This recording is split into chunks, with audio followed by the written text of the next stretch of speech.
Conversation is about a concept that a lot of athletes and coaches overlook. It's called risk versus reward.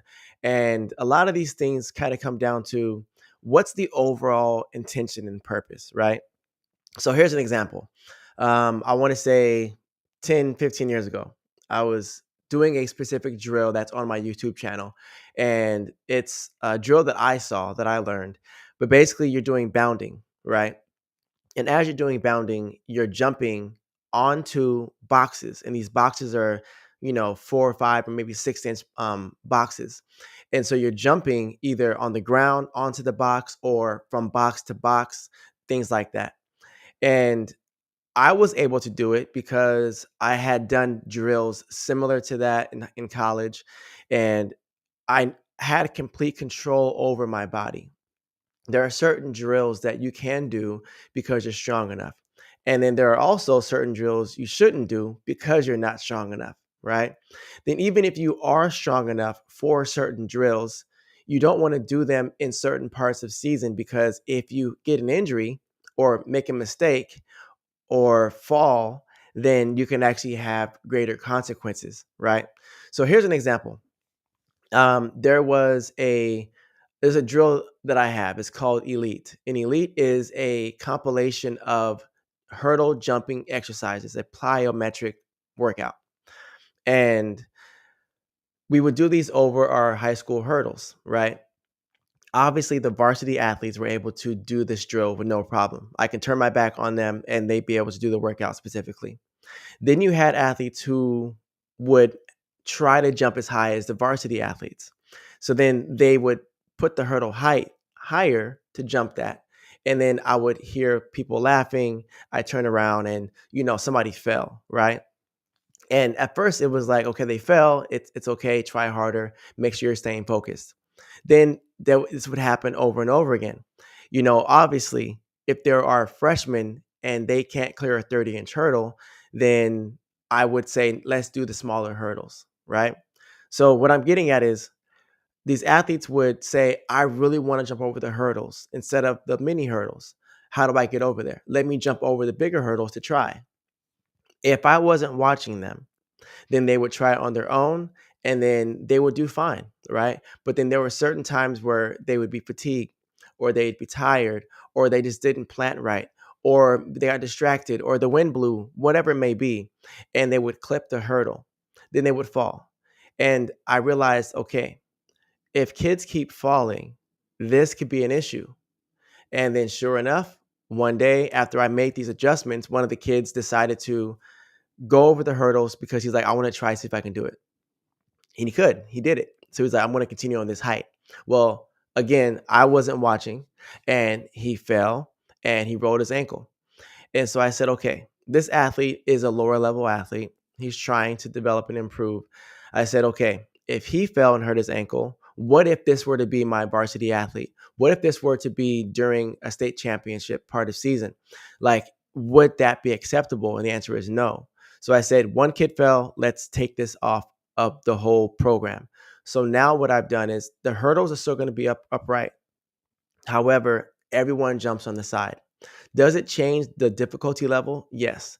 Does it change the challenge? It 100% does.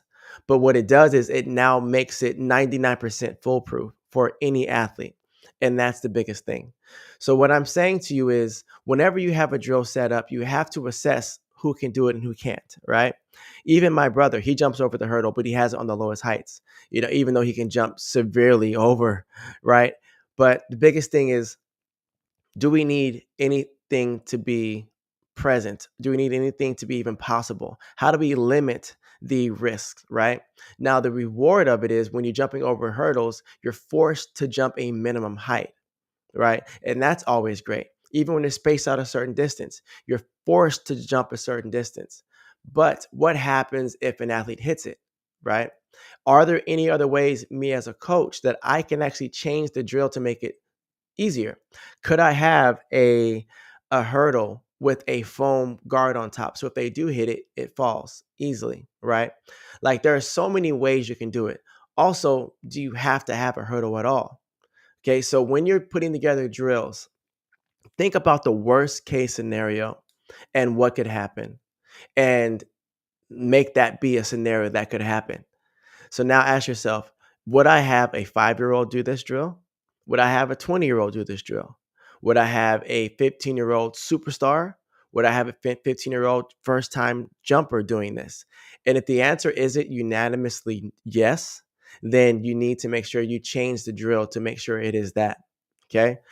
That's for training, right? Now, when it comes to performance and events, risk reward is going to be, let's say you're put into 4 events at a dual meet, and the goal is to score as many points as possible. The next thing is you go to a invitational or a showcase. You're doing 4 events. What's the risk and reward of that, right? You could win athlete of the meet, which is great. However, what does that mean and what does that do for you? Does it help you get more accolades that you're looking for, or does it help you in your long-term overall goal? The reality is, if you're a person who can win an invitational and be the meet record holder, or win a all-around like MVP of this event, that probably means you're a state level athlete. Now it comes down to, how many track meets can you do 4 events at? Yes, I get it. You're looking at, if you're going to do 4 events at state, you should practice doing 4 events. However, you doing 4 events all season, that also means that you're tired because you did 4 events all season. Look at the risk versus reward. The reward is, I get this. The risk is this. And as you balance these things out, look at the best case scenario and the worst case scenario, then you're going to find that